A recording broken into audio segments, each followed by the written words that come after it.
All right, everybody, it's Wednesday night. It's a little after 7 o'clock Central. And you know what that means? It's another week of conversations with Cougars. And I got a good one for us tonight. Blake Benge, class of 84. How you doing tonight, Blake? Good to see you, I am bud. good. Outstanding tonight. Well, I am so glad you've got some time. I know how busy that you are, particularly this time of the year. But we got some good stuff to talk about tonight. And I'm so pleased that you've joined us this evening. So thank you. Well, you're welcome. Blake, I want you to kind of tell us the current version of Blake Benge. What's going on in your life? Tell us a little bit about your family, a little bit about maybe your career, and then we'll jump back in the 1980s and get after it, Northview time period.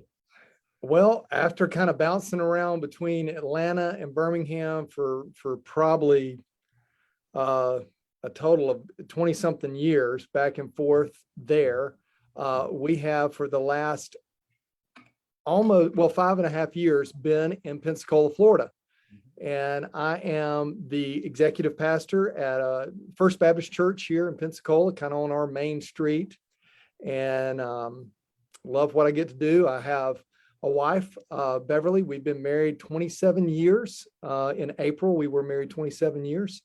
Awesome. And we have one daughter. Her name is Ashton, and she lives in Sardis City, Alabama, which I like to say is a bedroom community of Boaz, Alabama, if you know that area. The DeKalb County area, I think. Yeah, she met a guy. She chose not to go to college. She went to Auburn instead. And already starting in, Blake. Met a young man there, really good guy. He's an engineer, and they are doing what a lot of kids do these days that are kind of industrious. They're building their own home. They're building a tiny home as their starter home out somewhere around a cornfield in Boaz, Alabama, or Sardis City, Alabama. So real proud of her and real proud of him. And that's kind of where we are now, what we're doing now. Yeah. Well, Blake, that last comment, I knew Kevin Jackson, who's with us on live, he'd appreciate that comment. And that's a good one. Hey, Kevin, good to see you, bud.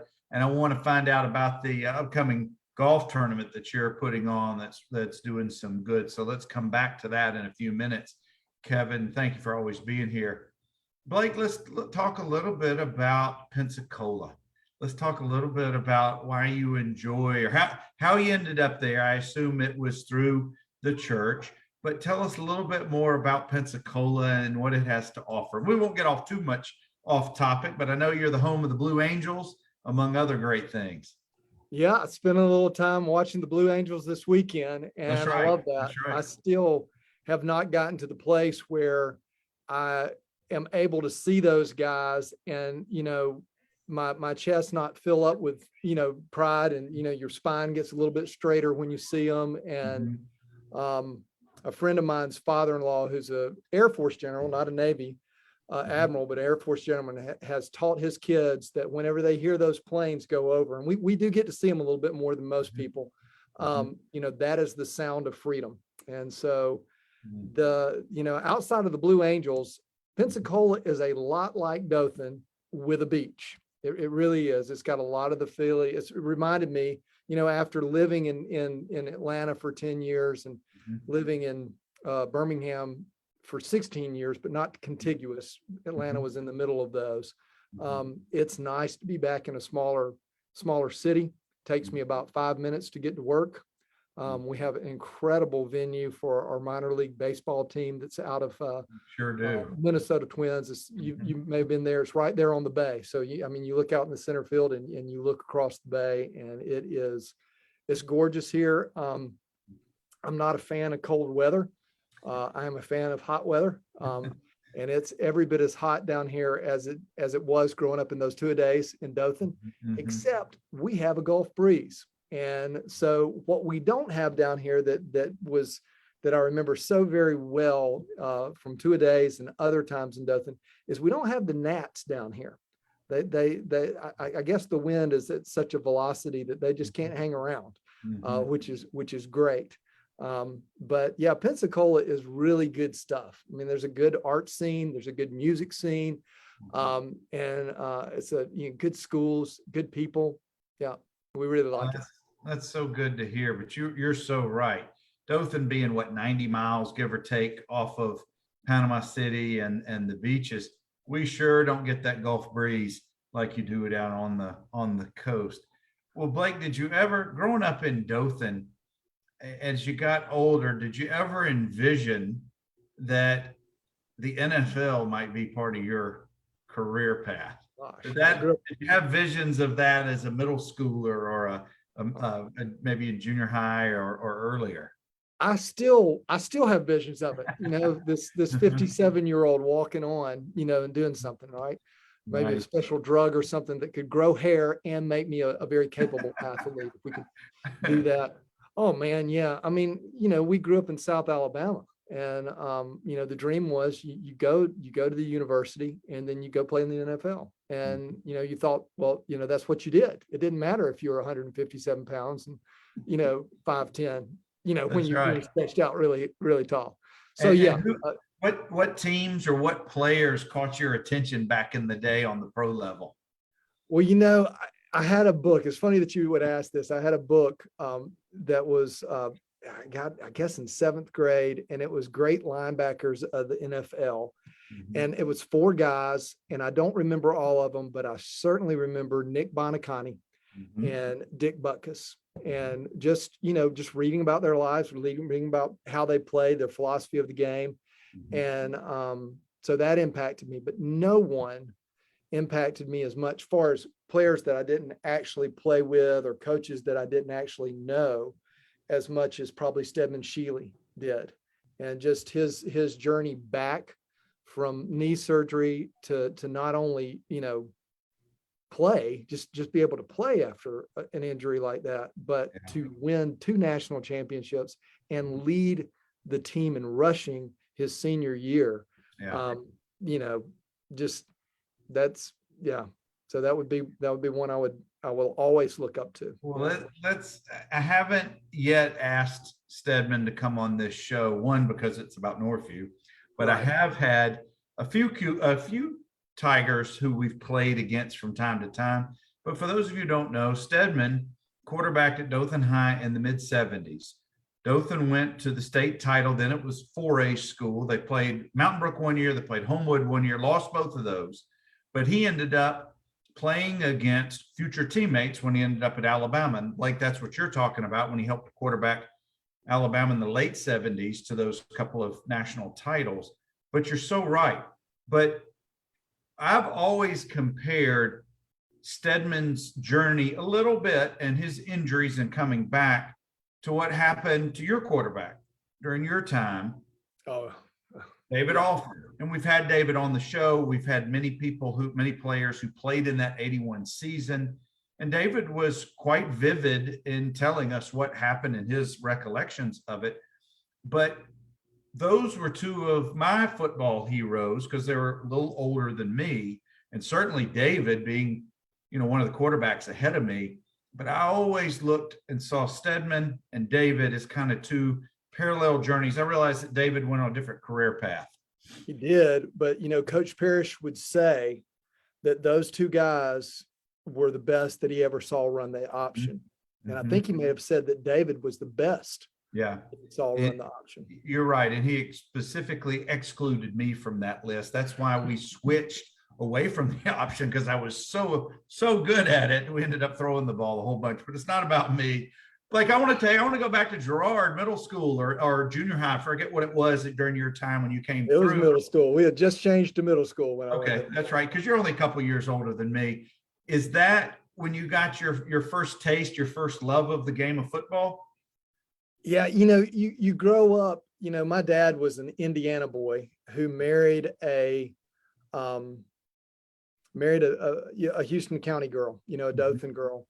And his first football game as an Alabamian was in Tuscaloosa, and it was Joe Namath playing LSU and for the university. And he would tell me that story and I would probably ask for it, again and again. So I fell in love with the game before, I would throw a football for hours with my dad in the backyard, and would look for anybody that would play a pickup game, because we didn't have, my first year at Girard, we didn't have a football team, and I went over and did spring training with Northview, and was going to play as an 8th grader for the 9th grade team. And then they said, hey, we're going to have a team, here. And so I didn't know that. Wow. Absolutely. Yeah, that's what happened. So 8th grade year, they started the football program at Girard, and we had a perfect season. We did not win a game.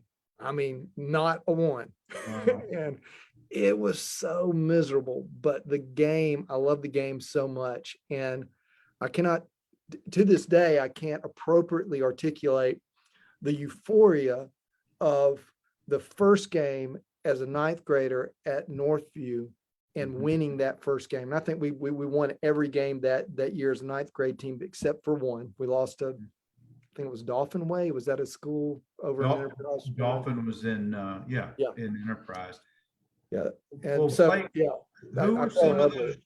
who were some of those Girard teammates who played with you and came over to Northview that, frankly, if you really think about this, given your age as a sophomore in the fall of 81, a good percentage of the players in your class were contributors on that 81 state team?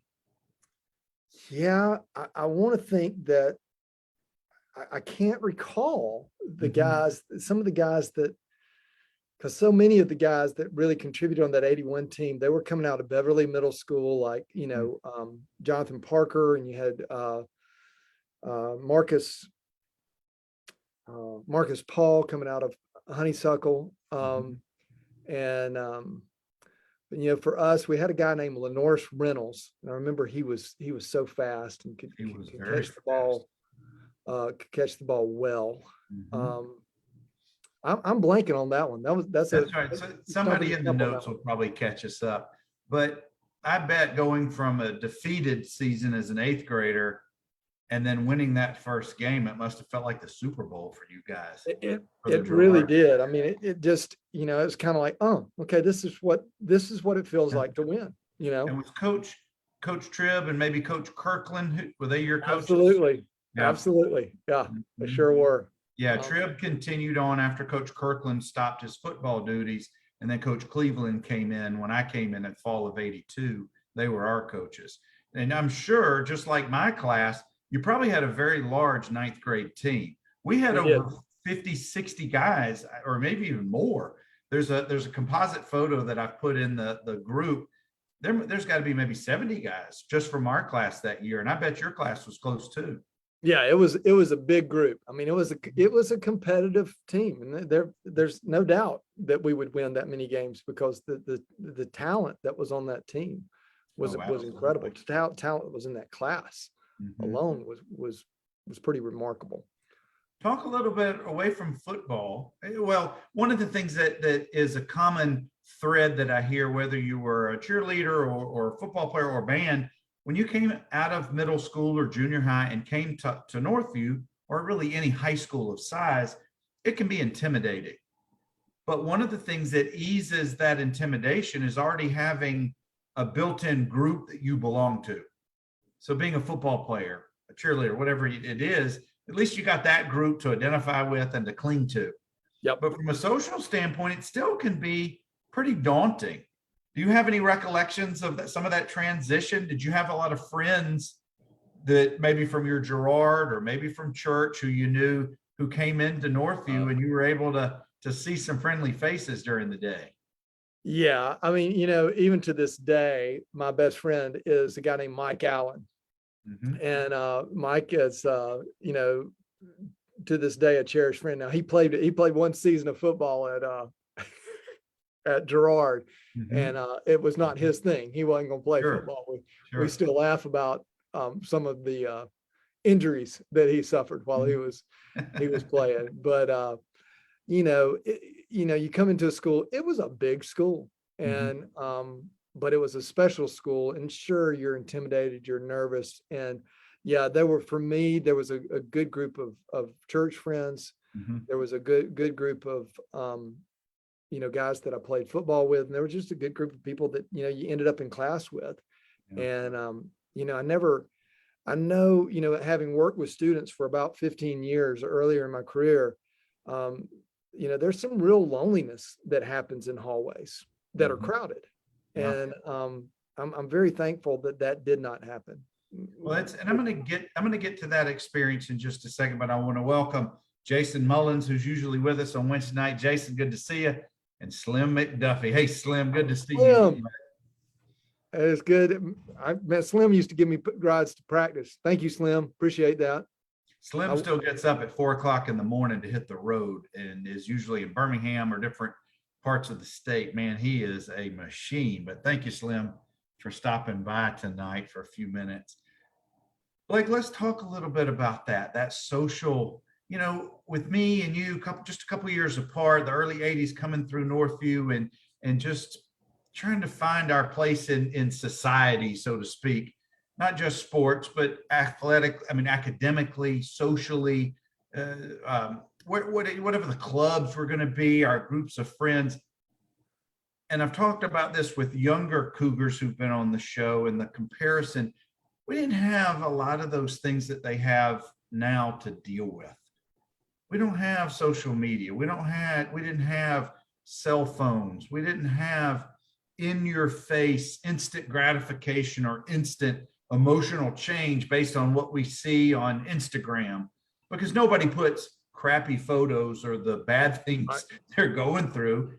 Look at me, I'm showing you how great my life is. But that doesn't mean that the kids of our generation, when we were going through that, didn't have the same similar emotional responses to other types of those things going on. So I say all that to say to you, as we mature, because being 13, 14, 15, that's a tough time coming into high school and trying to fit in. How did you see this? How did you deal with those things? I'm not asking you to be very personal for you personally, but you've dealt with the youth of today. You dealt with it back then. There's a lot of that similarities, but there's also a lot of differences I see. How did you deal with it back in the day? It's funny. I just finished a presentation to a unique crowd. We don't do this often here, but we just did a presentation to both parents and kids. And when I say kids, I mean like 3-year-olds all the way to 10-year-olds in kind of an auditorium here at our facility here at First Baptist. And it's all about our heart and what happens to our heart and how important our heart is.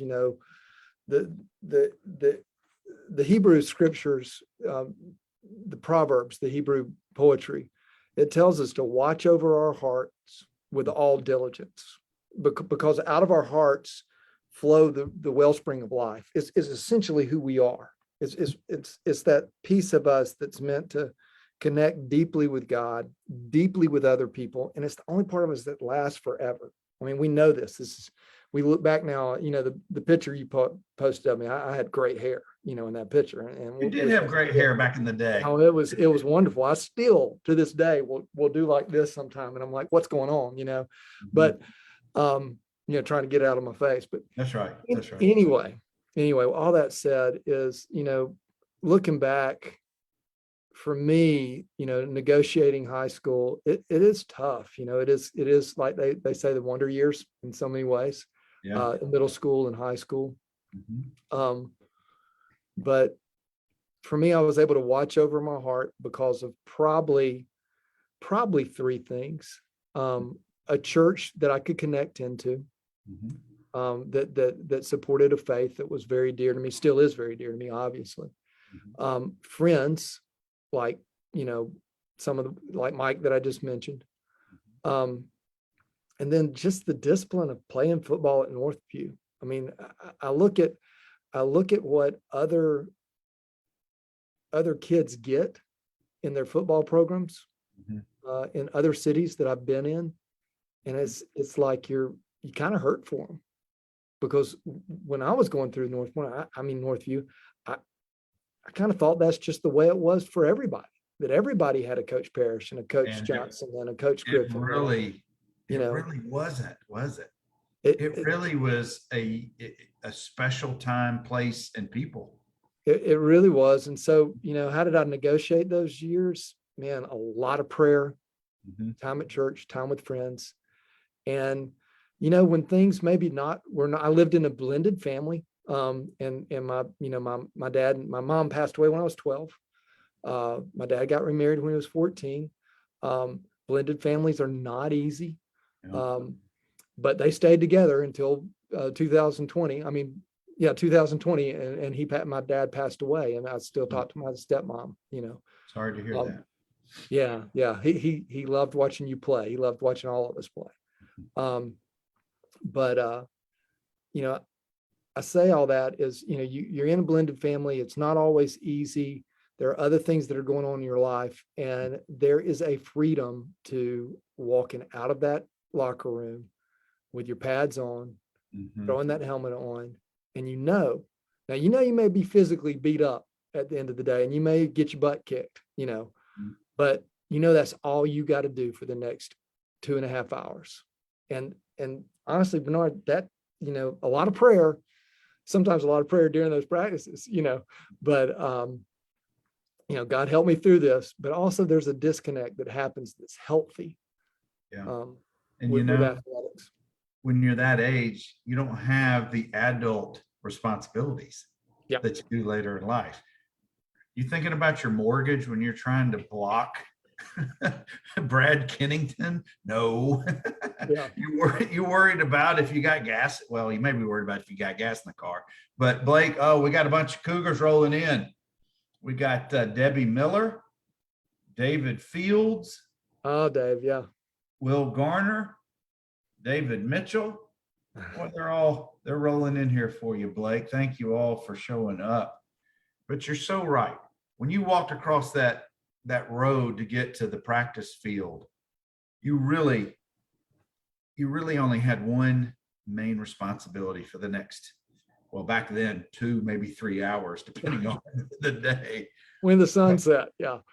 But Blake, I want to talk about those coaches for a minute, because those coaches, as you mentioned a minute ago, those of us who had the privilege of going through the program in the 80s and the 90s with this group of men did not appreciate, you can't when you're that age, you want to survive it.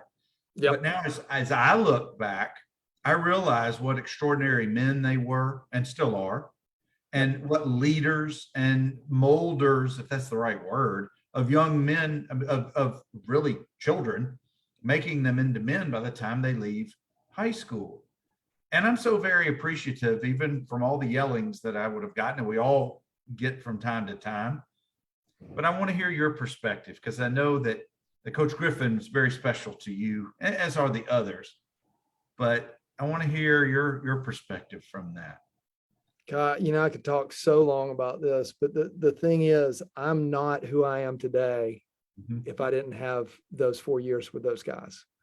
I'm just not. There was, you hope if you have a son that he gets to play for a coach that teaches him discipline. That's good. What these guys did, they did something better than good. And it was probably subtle, Bernard, but there was something in the way that Coach Parrish would talk to us, and he would remind us that it wasn't just discipline. We're better because of the discipline. And it wasn't just you're better. You're special because you're going through this, because you're willing to pay the price. You're going to make it through other things in your life because you're learning. We developed muscles that would allow us to get through tough times in our family, allow us to get tough times in business, our marriage, this world.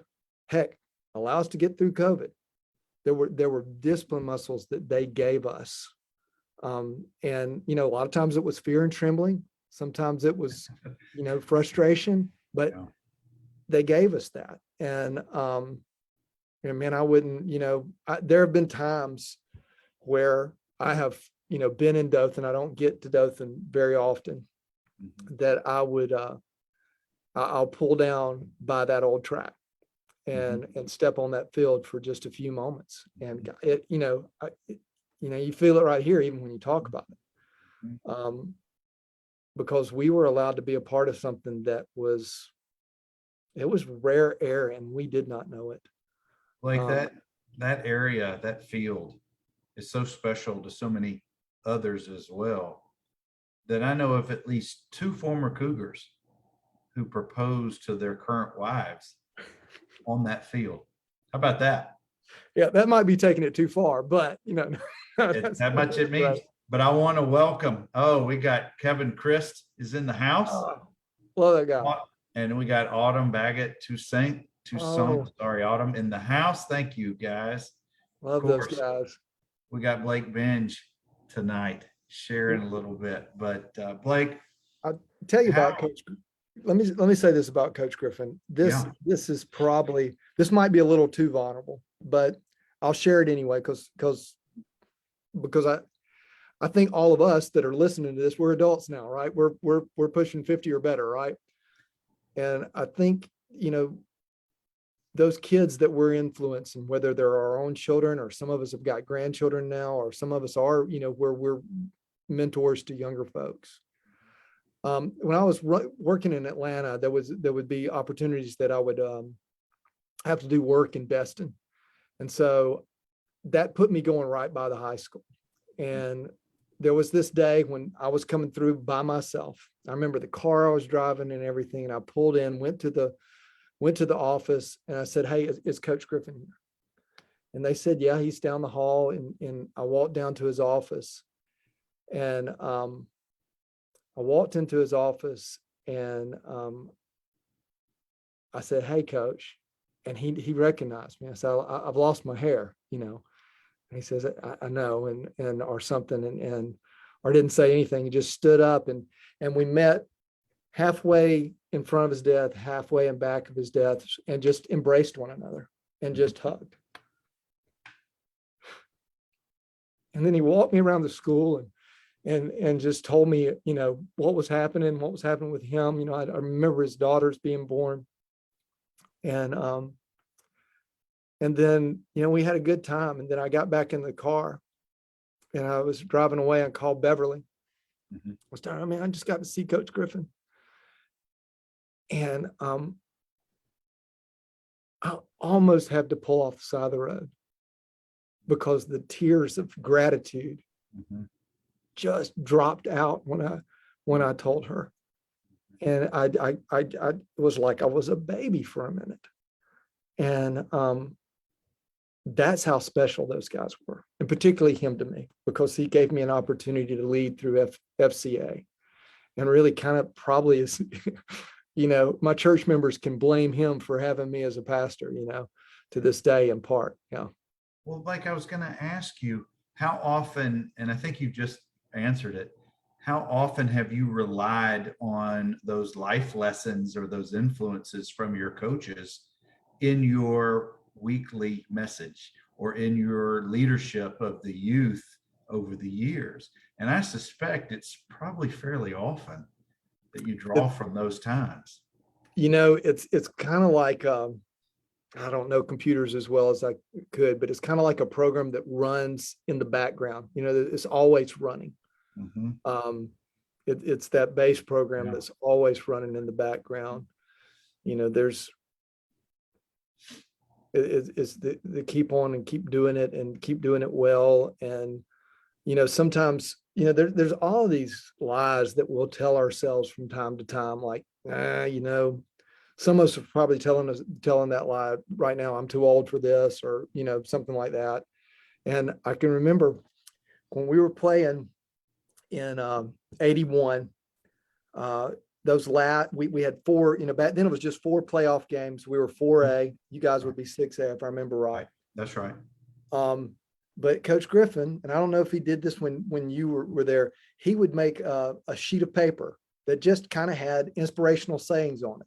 And I think some of it was typed and some of it was just his, you just scrawl it out. And some of it, I guess, could be taken as silly, cheesy, fluff. And maybe it was, but to some of us, it wasn't, it got us up for the game. And it was principles that we would remember. And, in the face of some of these lies that would come to us over the years, there was one little saying that was in there, and it was, hey, guys, remember, no one ever reached for the stars and came up with a fistful of dirt. I mean, it's true. I'd rather go out reaching for the stars than, just saying, okay, I'm gonna mail this one in. I'm not educated enough. I'm not, whatever. I'm not tall enough. Whatever. Like Nick Bonacani said when he finished playing college football, his coach said, "Look, Nick, you're not big enough to play in the NFL. Now you're strong enough and you're mean enough to tear a hole through that wall, but you're not big enough to play in the NFL." And Nick looked at his coach and said, "Well, I guess I'll just have to make that hole in the wall a little bigger."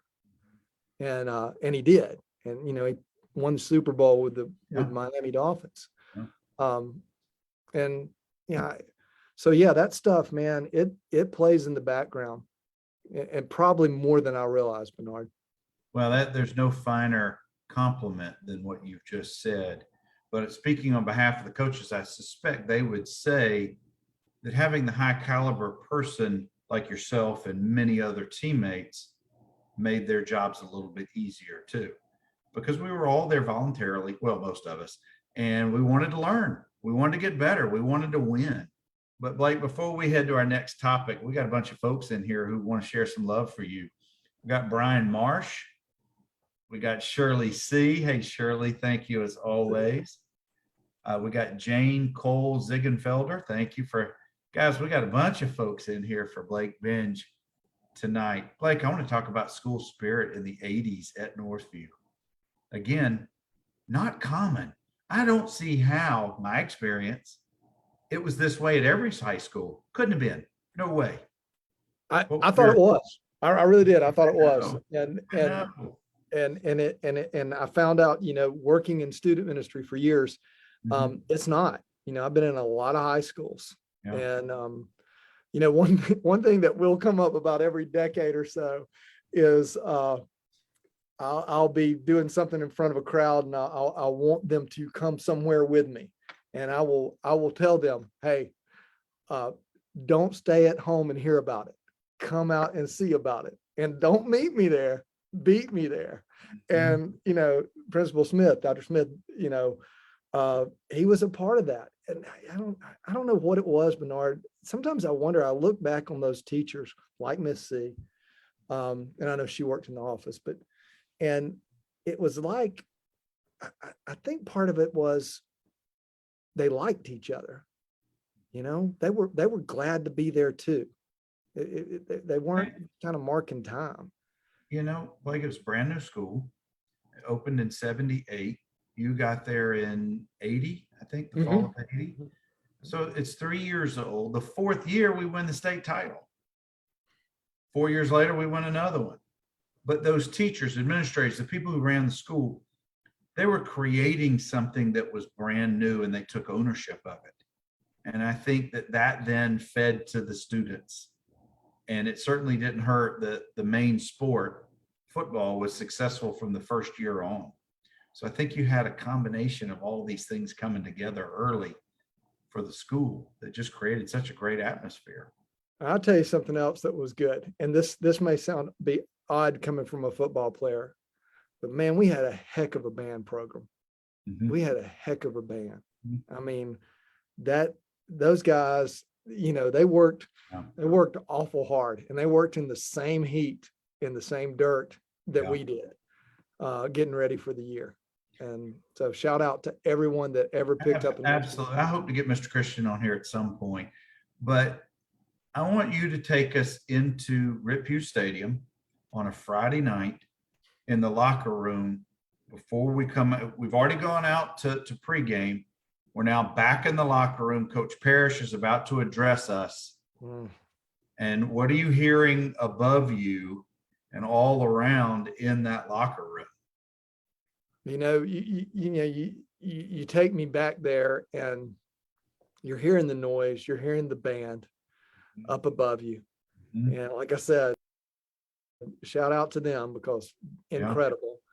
And you're hearing people move around, and then with that as the soundtrack behind you, you have this coach who is just so passionate, so fiery, so fearsome. You loved him and you were scared of him at the same time. And you had nothing but respect for Coach Parrish. And he would talk to you like a man. And he would talk to you like you could win and why you could win. And I tell you, you came out of there and you felt like you could play anybody and do anything. You felt 10 feet tall and bulletproof. I hate to say that, but that's why you felt. You felt like a world beater. Yep. And I just wish somebody would have had the forethought to videotape just one of those pregame speeches and gatherings before we headed out that side door. But other than, and I've talked about this in the last several shows, other than the smell from the bread factory across the parking lot, what are some other sensory recollections, visual or otherwise? Well, some of those smells weren't all that pleasant, Well, you can share what you want to share. I'm not going to tell you not to. This will be a public video later on. Well, I won't go there. I mean, it's just, it's a bunch of teenage boys in practice, in pads and helmets that haven't been, fumigated. And then we'd been outside already for a good hour, in the Alabama heat. There is a unique, I don't know, it was a thing when I was playing football, and I've not seen it before since, but the showers would have honey water in them. It would be cups of, if I'm lying, I'm dying. Somebody out there, Slim, if he's still with us, he can confirm this. Mm-hmm. But there would be cups, like solo cups, not red solo cups. I think they were usually clear, but they would be filled halfway with water and halfway with honey. And some reason you drink that, you're going to be all right for the game. Oh, wow. I remember the smell of that. Uh-huh. It was a unique smell. It was a sweet but yet pungent smell somehow. Sweet but pungent. Yes, it was sweet but pungent, which I guess that's competing, but oxymoron. But that's one of the things that I remember from that. Just so much energy. And somehow they were, I coached football for 1 year at Houston Academy. Mm-hmm.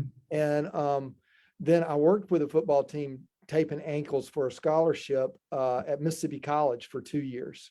Okay. And those locker rooms, they were different. I guess college, a Division II college team would have to be different. But the approach of that team that was very successful at Mississippi College, it was very cerebral. Mm-hmm. There wasn't a lot of hoopla to it. It was, we're going to go out and do the business and come back in, and then we'll celebrate. Just not a lot of hoopla. Right. But somehow Coach Parrish and that bunch were able to get us wound up really tight as a spring, just about to launch on someone, mm-hmm. without getting us to peak too soon. Right. We didn't, because that's the danger, that you get these kids amped up and then they're sitting around waiting. Yeah. They would amp us up just at the right time where we were coiled and just ready to spring. No, you are so right. When we used to wait in that, I'll call it the bullpen area before we came out onto the end zone, the smell of grass. And I don't know if they cut the grass on Thursdays or Fridays for the game, but the smell of grass, they say that your sense of smell is your most, the heightened of your senses. And just like you were talking about, the honey water brings you back to there. When I smell that certain cut grass smell, it takes me back to Rip Hughes Stadium. Slim says honey water and bananas before every game. Honey water was nasty. Yes, it was. And I don't think it was mandatory. I just think if you were, it was just there. It was just there. Mm-hmm. It actually, well, I can't say there's ladies watching, but it didn't look good. We get the visual, and I bet Steve Ince, who's just joined us, gets the visual as well. Yes. Blake, take us take us to practice. Practices were tough back then. And we hit every day, or at least you guys did on the line. But compared to the games, many a player, many a Cougar have said those practices, particularly earlier in the week, were tougher a lot of times than they were on the Friday nights. You know, you remember the tough practices because you're glad that you made them through them. I can remember, I want to think it was after a loss, and I'm not sure what loss it was. Mark Kingery was playing then, so it either had to be my junior year or my sophomore year. We did lose one game the year that we won state. Yeah. So it could have been after that Lanier loss. But I mean, they killed us, man. I mean, it just was, it was brutal. And they were taking no prisoners, and you had to want to be out there. And I can remember, I don't know if it was Kingery that said this or if I said this to Kingery, but we were standing there, you know, and it's like, you know, for a 16, 17-year-old, you're not real sure what hell looks like, but this has got to be a piece of it, you know? So you're at least getting a preview. Yeah, there's enough to know that you need to keep saying those prayers, right? And I remember looking at Kingery, and I think I said to him, or either he said to me, he said, "Congratulations, you're now a man." You know, and it's if you can get through this, you know. And so I remember that unusually tough practice. And I think there was one during two-a-days that was, I don't know if we had done something wrong or what, but it was rough. And it was my senior year. So it would have been in the summer of '83. I remember going, you know, getting undressed, going out in the car and getting ready to crank up the car. And just sitting there going, I'm not real sure I can drive home right now. I'm not real sure. I'm going to sit here a moment. And there's only been maybe one or two times in my life that I've felt that way in front of a steering wheel. Yeah. You know, the other time was when I pulled an all-night event in Atlanta, and I got the car to my apartment there in Buckhead, and sat in the car and couldn't make it inside, you know, just that sleep deprived. Well, it's the opposite of that, sitting there in the parking lot at Northview on that curb and in underneath a blue Caprice Classic, 1977 blue Caprice Classic, and just going, man, I'm going to have to take a moment. And I did, and I made it home fine. But yeah, it was, you know, we get pretty beat up. Well, Blake, I can remember a couple of times just staying in the locker room or going upstairs behind the bleachers in between those practices thinking it's not worth going home for an hour just to go home. So I can remember many times staying during those two-a-days, and that's when it would be three-a-days back then. But the other thing I wanted to get your recollections on was, do you remember Around the Horn? Oh yeah. Stations, and those, whether it was a minute or 2 minutes, it didn't matter. It felt like an eternity at each station. Now here, I'm very naive as a 10th grader, which would have been your senior year, thinking, well, I'm a quarterback. Why do I need to hit? Why do I need to do this or that? Well, Coach Griffin showed me pretty quickly that why I should be doing all of these things as a teammate. But just going around the horn, that really in and of itself is such an endurance, because I don't know, 5, 6, 7 stations. And I'm thinking, what does that have to do with football? What has everything to do with football? But I remember that vividly. Yeah. And it wasn't fundamental stuff. It was all, you know, it just, that big, long, you know, creosote soaked oil, pole. Yeah. It was a long telephone pole or some type. Yeah. It was horrible. And it got larger as you got further down it. Right. You know, you could soar the first little bit of it, and then it just started, man, that was hard. That was tough stuff. A lot of scuffed up ankles on that guy. And then the other things that you would have to do. And you're right. As a quarterback, I'm not sure you boys should have been doing some of that stuff. But At least I wasn't a kicker. At least I wasn't one of those. No, I kid. Blake, looking back on your playing football in middle school and high school, I know that life lessons are they're all over the place. And you shared a little bit about those. But my question to you is, what did you enjoy the most about playing the sport of football, and what did you enjoy the least about being a football player? Well, if you'd asked me when I was 17 what I enjoyed the least, I probably could have given you about 25 things. Yeah. Now when I think about what I enjoyed least is I'm pretty sure I broke my nose one practice, and I don't have much cartilage on this side of my nose. It's all over here. I think I'm going to call that my least enjoyable moment. Willie Blanks, Willie, big Willie played at Troy. He was working me over pretty hard in a drill. I mean, he was the nicest guy you'd ever want to meet, but we were just doing what we were told to do. And man, he hit me hard enough that my helmet came down and pushed all the cartilage in this side of my nose over on that side. That's what I like the least. I did not like it when Coach Parrish would get mad at us because, one, we had done something to deserve it. I still feel that way. We'd been slacking off, or someone had. Things that I'd like the most, man, I just love being with those guys. People don't realize this, that even only the people that realize this are the people that know me. I'm an introvert, and this is different because we're having a conversation, but in a party, I'm not going to, make the rounds or anything like that. I'm kind of going to be the guy in the corner, sipping on something and just talking to a couple of friends about something. But so, I think sometimes in high school, people thought that maybe I was, thought that I was better than everybody else or something like that. And I really didn't. I thought everybody was cool and I wasn't. And so I kind of kept my mouth shut and didn't say a lot around folks unless I was called upon to, say something.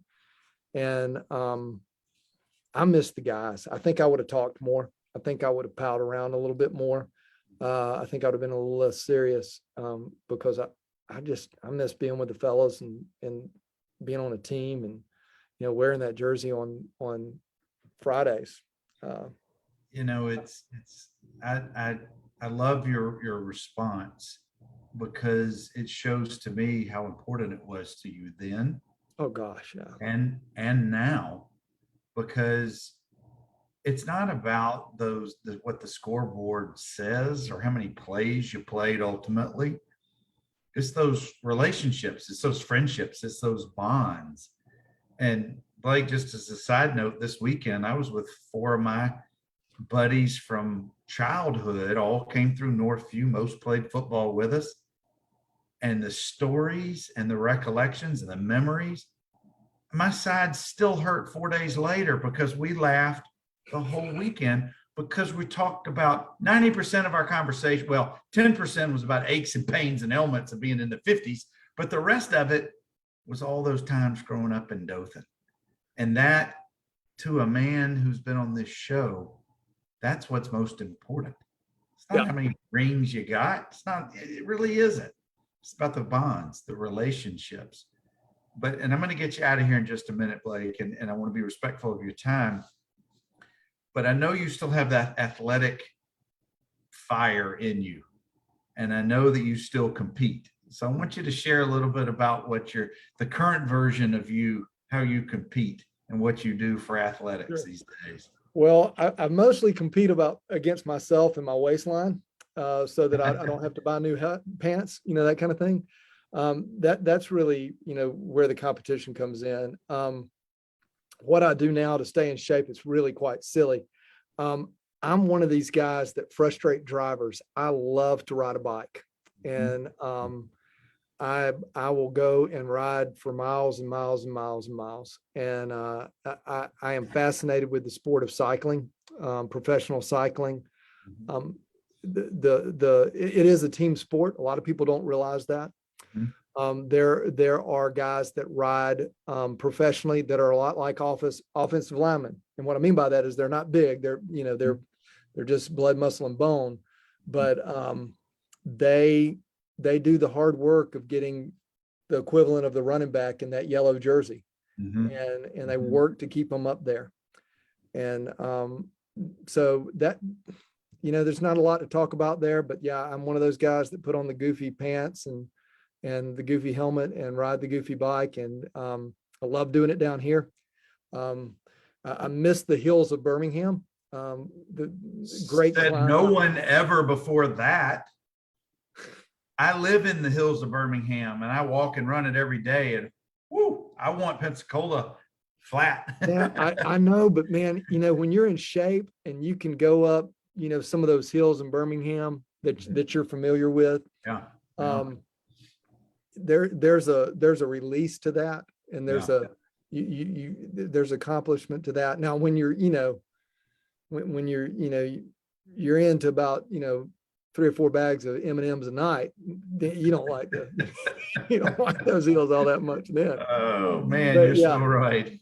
And there's neat things that happen when you're out riding, especially here. You come across, we live off the bayou here, and you come across the Bayou Bridge and you're headed out by the bay, and you see a pod of dolphins out there, and they're doing their thing, and you're cycling along. Yeah. There's some peace to that. You get up before the sun comes up and you get out and the roads are quiet. There's a lot of peace to that. And there's that camaraderie that we had playing football. You get to know some people that ride. It kind of keeps me young in some ways, because we get a lot of Naval Academy graduates down here. Sometimes we get Coast Guard graduates, and for some reason, I don't know if they're nice or if cycling is just a different kind of thing, but to be able to go out and ride 30, 40 miles with guys that that just finished at the academy, they're going through flight school here, that's a rush, because those guys have been through some tough times as well, and do what they do, and then what they've decided to do with their life. It's a privilege to kind of ride alongside someone that that is going to, they're going to either fly that fixed wing jet or those rotary wing helicopters. And man, that is basically what I do to stay in shape. Used to run a lot, had some back problems. And I don't know if this has happened to you, but the knees don't like running as much as they used to. No, they don't. But Blake, I just want you to nod your head in agreement with what I'm about to say. I know you're not a boastful man, but just a little nod will do. When you're riding alongside those guys from the academy who are just graduates and they're, less than half your age, isn't there a little sense of pride knowing that you're keeping up or setting the pace? Yeah, little nod a little bit. There we go. I would never say setting the pace. That rarely happens that I set the pace, but being able to keep up with those guys, yeah. You kidding me? A lot of gratefulness that happens. And I've kind of survived a back surgery and some bad times with that. So being on the bike helps keep that back at bay. And yeah. For those of you who didn't get a privilege of playing with Blake or knowing him back in the day, he just gave you a little glimpse about that fire, that athletic fire that kept him in the trenches for Coach Parrish all those years. Blake, I could talk to you for the next 3 hours, but I want to be respectful of your time and our audience. So I want to thank you so much for sharing a little glimpse of your journey and the impression that playing ball at Northview had on you. Well, it's been a privilege. And again, thank you for putting this together. It's so great to tune in when I can on Wednesday nights, or I go back and I'll watch the recordings and just kind of keep in touch with folks. Keep up the good work, Bernard. This is a great gift. Well, thank you. And I tell you, the pleasure is all mine, because I get to chat with Cougars I've known and Cougars I'm getting to meet of all ages. And it's just telling the oral history of our program. But before we get out of here, Blake, thank you, Kevin, for putting that in there. August 4th and 5th is the golf tournament. Kevin and I put in our group why he's doing it and what it's supporting. August 4th from 6 to 9 p.m. at the Buffalo Wild Wings in Dothan. And then golf tournament will be the next day at the Robert Trent Jones. If you have any questions, get in touch with Kevin or go find the link that I put so you can sign up, donate, whatever you need to do to help support Kevin and his efforts. Guys, please keep coming back on Wednesday nights. I'm lining up a whole bunch more Cougars, all different generations. And this is a lot of fun for me every single week. So again, Blake, thank you, bud. And you guys, please continue to be safe out there, and we will catch you guys next week. Bye-bye, everybody.